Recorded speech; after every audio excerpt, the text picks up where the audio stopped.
Hello and welcome to the Vicar Survives Frugal Life. 5 fabulous frugal things. That's 10. Already having a little fail about counting to 10. That does not bode well for my finances, does it? So today I'm going to talk about 5 frugal things and 1 frugal fail. I am here sporting a nice pineapple updo today. I'm having a day of lots of admin and I've finally gotten all my admin done and now I have to do some singing practice, so I'm slightly procrastinating, but finally doing another video, as I've been meaning to do for quite a while now. Number 1, my first frugal win this week is that we've got someone staying with us at the moment, and she went on the Olio app, which, if you don't know it, it's an app that you can use for sharing food. So if you've got something that's about to go and expire, if you've got food that you don't really want or don't like, you can just put it on this app and then someone turns up at your house, picks it up, takes it out of your life, and then presumably eats it or bathes in it, I don't know. That's up to them, but it gets it out of your house. But she went and got a load of plums the other day, so I made a delicious plum crumble, if I do say so myself. And I also, the plums then, she was not very well, and then not because of the crumble, that was not my fault, I don't think. She had tonsillitis, I think. But anyway, I then made some jam from the crumble, which is really delicious. And I've also got an apple tree in the back garden, just a small one, but there's quite a lot of apples on it. So I've been looking for some apple recipes, and I've got a fantastic one from a fellow soprano, which is called apple butter or something. Apparently it's got no butter in it, but sounds really exciting. So yeah, I'll let you know how I get on with that. If you've got any more ideas for recipes with apples, I've had loads of suggestions already, but I just like reading the suggestions, to be honest, because I don't know how many I'll make, but apples, delicious. How do you like them apples? It's the real question. Sometimes I shock myself at my own geekiness. Right, number 2 is that I went on a very strict food shop this week. We have decided to become zero waste. And so we're really trying to cut down on any packaging of any food items, and just generally waste less food, because wasting food is one of the worst things that you can do environmentally. So we're trying to cut that out. So I went on a big food shop on Sunday to Zero London, which is a food zero waste shop in Wimbledon in London, near where I live. So I went and popped in. They're a really nice couple that run that shop. And then opposite them is a Sainsbury's, so I just went there for our fruit and veg to see what I could find. So I couldn't find things like tomatoes and strawberries and any kind of berries, which is always nice at this time of year. But I managed to find our staples, things like courgettes, peppers, So I think all in all, for a pretty hefty food shop, I think I spent about £50-60 for our food for the week. And that was also including some things like shampoo I got from the zero waste shop, and some household things as well, sort of like washing up liquid and that sort of thing. But we managed to be almost completely zero waste on it, which is quite exciting. And I'm learning now the joys of compost. So if you have any tips on the joys of compost, what do the Americans call it? Compost. Then I would love to hear them, because I am very much at the beginning of our journey. Yes, I use the J word, our journey to zero waste. Now, number 3. Number 3 is a strange thing. I'm not sure if it's exactly a frugal win, but I have started seeing a new therapist, which I'm really excited about. I had therapy for the first time a few years ago on the advice of my singing teacher, because I was just locking a certain point in my body, and technically there was just something that wasn't quite working, and we thought maybe that was linked to something that was going on subconsciously. So I went for therapy, and one of the best things I've ever done. I recommend it to anyone if you can afford it. If you can't afford it, if you're lucky enough to live in the UK, and you can really argue your case for it, I'm not quite sure how it works, but I'm sure you can go and see your GP if there's a particular part of your life you're struggling with. Quite often they can refer you for a limited number of sessions to CBT, cognitive behavioural therapy, or other sorts of therapy. Again, I'm not an expert on that, but it's worth a try, isn't it, if there's something you're struggling with. But yes, I have decided that it is a worthwhile investment. I've just been through a big transition in my life, having a baby, moving house, setting up a business, setting up another business, still keeping all my singing going. So yes, so I have found someone. And one of the things that sent me slightly into a panic is that her fees are on a sliding scale depending what your income is. Now, we are on a relatively low income compared to the average UK income, but I'm also very aware that being a vicar, my husband gets a free house. And in London, a free house is, that's great. That's amazing. We're really, really lucky. And I do not take that for granted at any moment.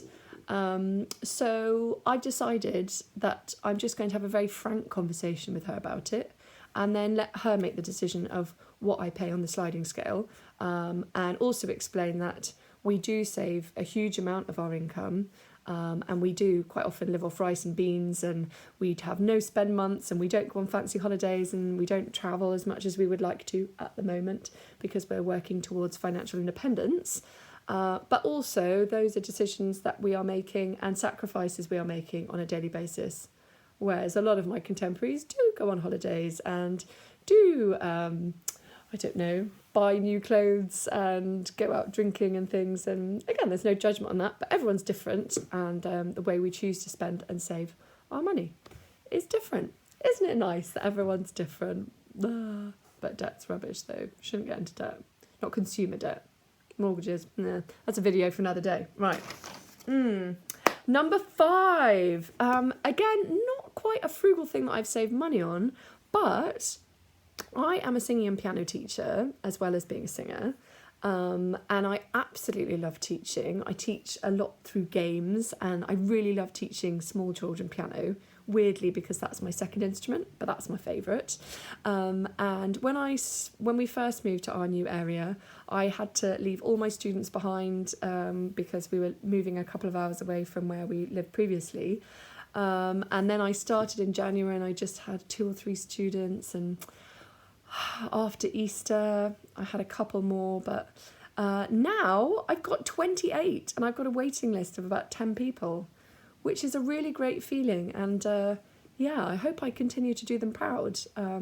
But I have invested my time and invested my energy in trying to be as good a teacher as I can be, and people have passed on my name to others, so that's great. So now I've got a thriving business, and I'm really, really grateful for that. So I'm also having to ramp up my organisation as well, which has been most of this week since coming back off holiday. So that is one of my frugal wins.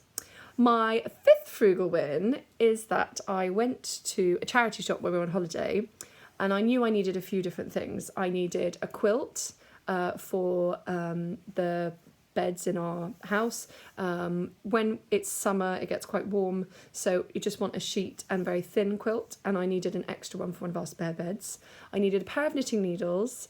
I wanted to find something for the baby to wear that wasn't blue and white stripes. We've been really, really lucky to have almost all of our baby clothes gifted to us secondhand by friends, relatives, neighbours, the wider community, for which I am forever grateful, because children's clothes and things are so expensive and they wear them for a matter of seconds and then they grow out of them.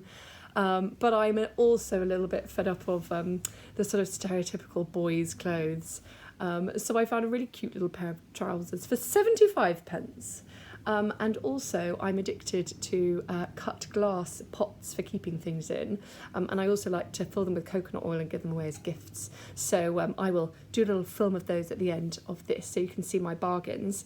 And I think, did I already say knitting needles? Well, anyway, I will show you my haul, which I feel is an anti-haul because it's things that we actually really needed. Apart from the baby trousers, we didn't really need those, but they were cute.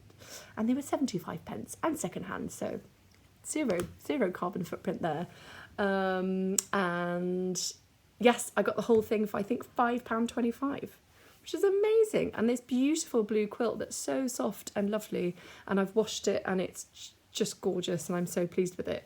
And again, for anyone that's going, secondhand bedding, have you stayed in a hotel?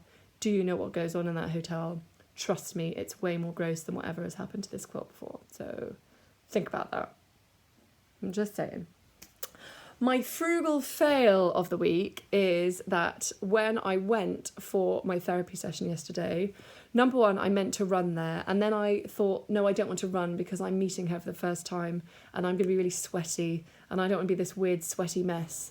And then what if I'm overthinking about the fact that I'm going to be a weird... Anyway, I decided not to run and I decided to drive instead, which I shouldn't do because environmentally it's bad, but... Anyway, cut me some slack. I drove and then I went to the carpet shop to order a new carpet for one of our bedrooms that needs one. We've been saving for that for about a year now. And in our area, you sort of enter into an app about when you want to start your parking. In our area, you have to sign into this little app on your phone and then start your parking session. And then when you finish your parking session, you press end or whatever. But I totally forgot to do that. And I ended up paying for 2 hours more parking than I should have done, which ended up being about another £6 because parking's so expensive around here. So if I'd have run there and back, it would have cost me £0. But in the end, I ended up paying for an entire morning of parking, which was about £12. So that is rubbish. But I also feel that I've redeemed myself with frugality in that I have been on the Nextdoor app asking everyone in my area if they have any more fruit trees, because I'm currently trying to stockpile and make Christmas presents, lots of homemade delicious things. Like, we all have so much nowadays in Western society, and most of my friends and family live comfortably and are able to, keep a roof over their head and delicious food in their stomachs. And I don't say that lightly or flippantly. I realise that we're probably in the minority there in the world. But do we really need more stuff? And actually, when you want stuff, you can just buy it for yourself. So I've decided to do lots of homemade things for Christmas. And also, we've been saving for Christmas every month for the last year.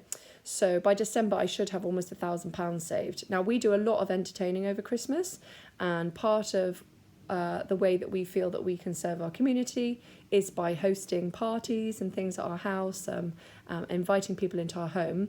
But it does end up sort of costing quite a lot of money, which is fine, and that's why I save for it.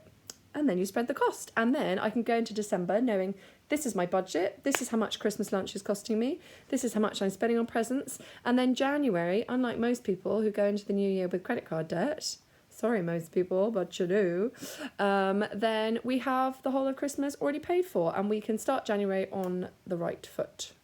So those are my 5 frugal things for the month. For the week. I'm sorry it's been a few weeks since I've seen you all, but yes, here we are. Bye.